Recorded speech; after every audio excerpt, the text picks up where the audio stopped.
Hey mara ANC idlalile ngabantu base South Africa abafowethu yazi labantu mangathiwa nje enesidlalo eyidumbu zabantu yazi ayikho into ebhlungu njengokuthi ubhayiziswe umuntu ombonayo lo muntu ufile nje ehambele isidumbu lesi yazi ukuhlakaniphela umuntu ombonayo nje uchaphela umuntu lo asali impela isilungu yasikhulumile esikolweni kodwa lo muntu udomlo hayi bafethu yazi kodwa thina kudala sikhulume indaba beningasilaleli man hayi beningafune ukuzwa lutho ngoba phela ningobomlandela zomlandela ngihlale ngisemva kwabantu anikhona uku-initiate ngifuna uku-initiatelwa hayi banifulile labantu shame hayi banifulile labantu bala lama politician la akusina ama politician lezinto igebengu lezinto lezi these people are not politicians ama flip flop yazi ukulidwa isidumbu ubona uchaphela lo muntu lo yes uyangilida impela ngiyambona uphathi laptop phathi phone uphatha ama phone amaningi uhamba ngemoto enhle hayi cha impela hayi mina ngisala namhlanje ngeke ngihloniphe umuntu ngebanga lemali mina empilweni yami life yami I will never do that never I will never ngisalisa inqase enye indoda ngebanga lemali hayi le ngeke ngize ngiyenze ngihlulile ANC mina ngihlulile angeke nje hey yazi ngeke ngihlale ngizibuze ngithi kodwa edlela eSouth Africa kwenzakalani uyazi ama foreigner apenetrate nje indaba lale idumbu ezisiphethe lapha national lemikhuphe lemikhuphe yabo baba basiphethe lapha phezulu ama foreigners tshela ukuthi si lazy nje ingale banga lale mikhuphe lapha phezulu kanti ababona ukuthi yibo labantu aba lazy babeke lapha ngoba niyavotela in nonsense straight nani bantu base South Africa nizithandi straight hayi nizithandi sinabo baba ke manje ababamba inkunzi hayibo ngihlonipha abantu lokhu kanti umuntu ubamba inkunzi inkunzi into ekumele ngabenziwa yithi ebekumele ngabenziwa abantwana benu nakhona ukubamba inkunzi akusinto right phela vele kodwa amakhehla abamba inkunzi bese kusasa afuna ukugadwa nokuhlonishwa asalutwe hayi cha hayi impela hayi imikhuba hayi siyayibona amakhehla abamba inkunzi enokubhlungu babamba abantu bakubo base South Africa their own brothers and sisters bahlukumeza bona amanye amadoda asebenze kanzima angene emabhizinisini enze zonke ufike wena uzombamba inkunzi hayi cha bafethu hayi ngake ngabuza ngathi why ningabambi lama foreign inkunzi nibabuza ukuthi imali yase South Africa nidlelani sibhekile bese uthi uclever ubamba inkunzi into enziwa ama fail pop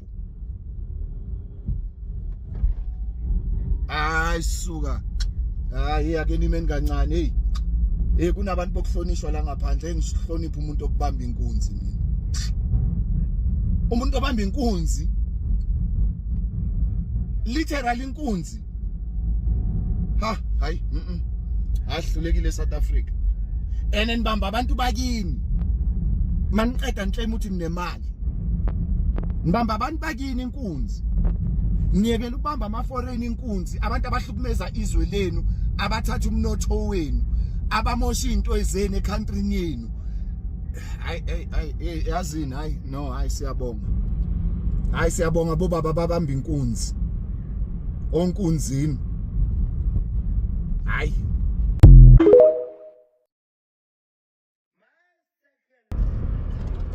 bantu basemzansi man ya nalo udaba la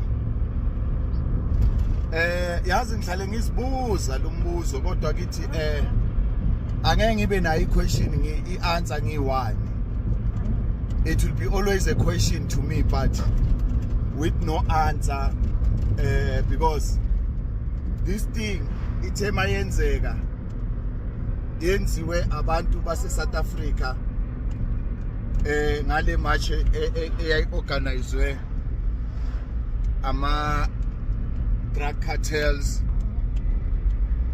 and so-called business people and some Katradas foundations and all that. Nginombuzo la man. Ngicela nje ke si debate le ndaba.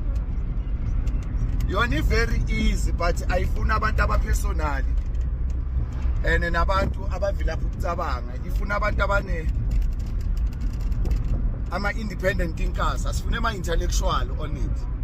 Ama-intellectuals ahlulwe country ayaganga ayatshontsha. Ngifuna nje abantu abahluzekile umqondo ngokuphiwa nje kokuhluzeka without ukuthi aedelwe o mhlamba acabange ngeguguli or aye kumelusi. Ngifuna nje umuntu ohluzekile owaphiwa nje ukuhlakanipha. Ifuna abantu abanjalo le. Nayi le question nalo dama. Why it was easy to remove uZuma nge-Save South Africa march, it's difficult to remove uRamaphosa after all what it's been proven that Ramaphosa done in this country? Why it's so difficult? Why it's so difficult to remove uCyril nge-march, but it was easier to remove uZuma nge-march? Save South Africa. That was organized by drug cartels, funded by drug cartels, and some puppets. Abomapaila, today they are singing another song. That is why I can't listen to such people. What did they call it? Left, caucus left. That nonsense. And then bamshaya isandla kuba uminister or whatever. Uyabuya rasa manje ukhala njengesimaku esivalelwe kwi-cage. Angibalaleli mina abantu abanjalo. Now my question is, ngifuna ukwazi ukuthi why it was easy to remove uPresident uZuma. Why it was easy to remove uZuma. Now, why not as a South Africans not turn this march young 830 uCyril ahambe nabo labantu naye? Why this march young 830 nayo ingabi part yeCyril must fall? Mazuma I guess debate na indaba before he did. I guess he debated le ndaba before he did. If it's possible, let it be. Let it be. And like the man must go. He must go. Le march young 830. It's also a march of removing Cyril Ramaphosa. Simple as that.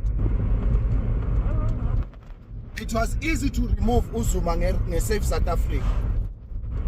Now it's time to remove this man. There's nothing that he has done in this country for our people to live the better life.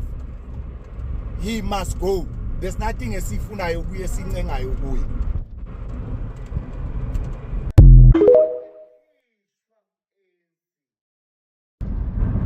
Guys, my South Africans, this government of criminals, they mustn't think that we are fighting for us to own tax shops. No.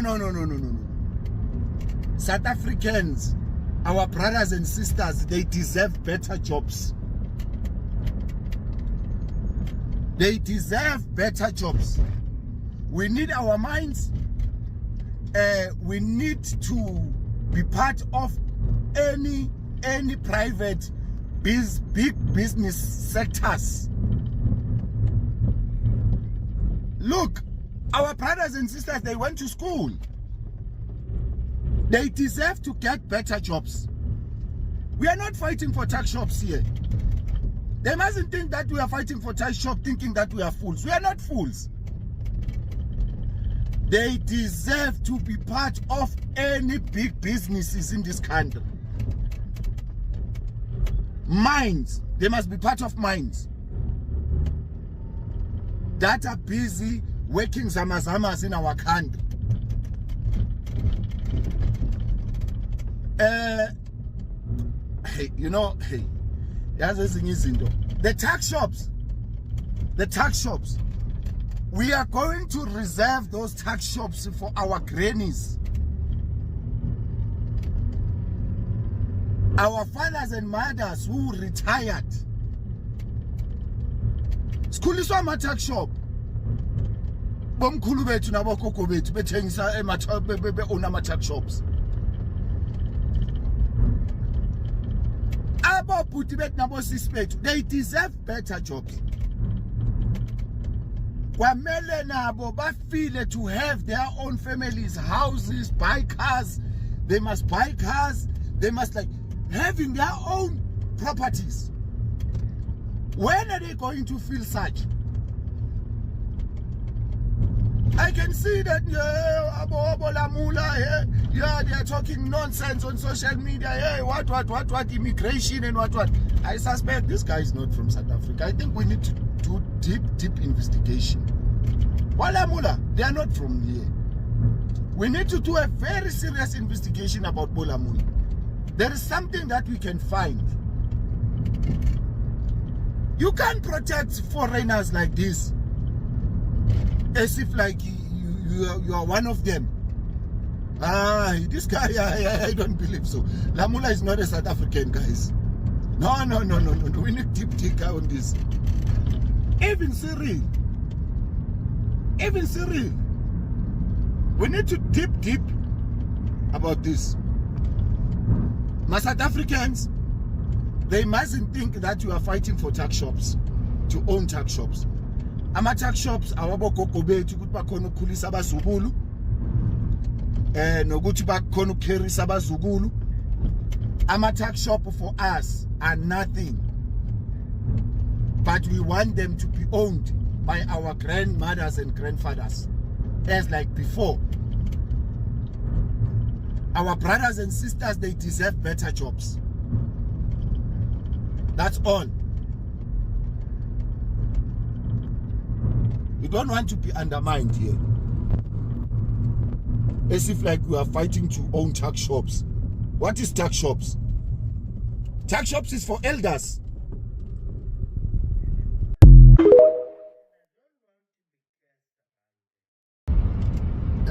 My South Africans.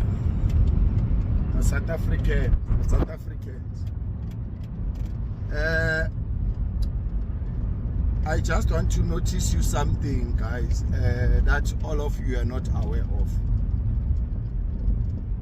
I'm aware that most yabantu bala South Africa beko aware ngalento le engizoyikhuluma njengamanje. There is a calling from God for women of this country. In the next coming 5 years, women of this country,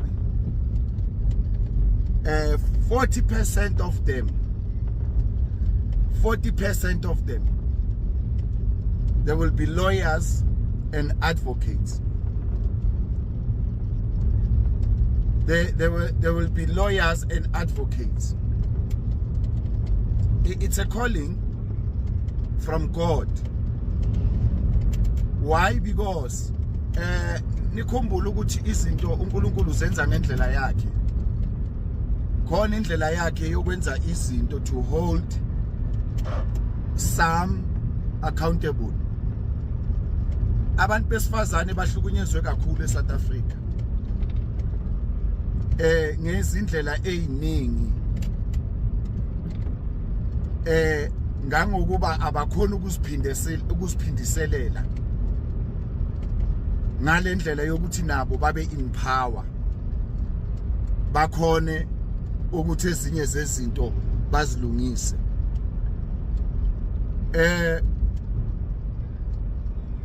Now this thing of women's to become lawyers in the next coming 5 years, that's the only way abazokhona ukuthi bayisebenzise for accountability into any government that will be in power in that time. It's a calling. I'm just like notifying those who will be in power in the next coming 5 years that they must not think that they will repeat what the ANC government did. They must never even think so. Whatever that the ANC government did, those who will be in power in the next 5 years, they will do the same thing. Mark my words, and don't forget about this message in the next coming 5 years. Thank you.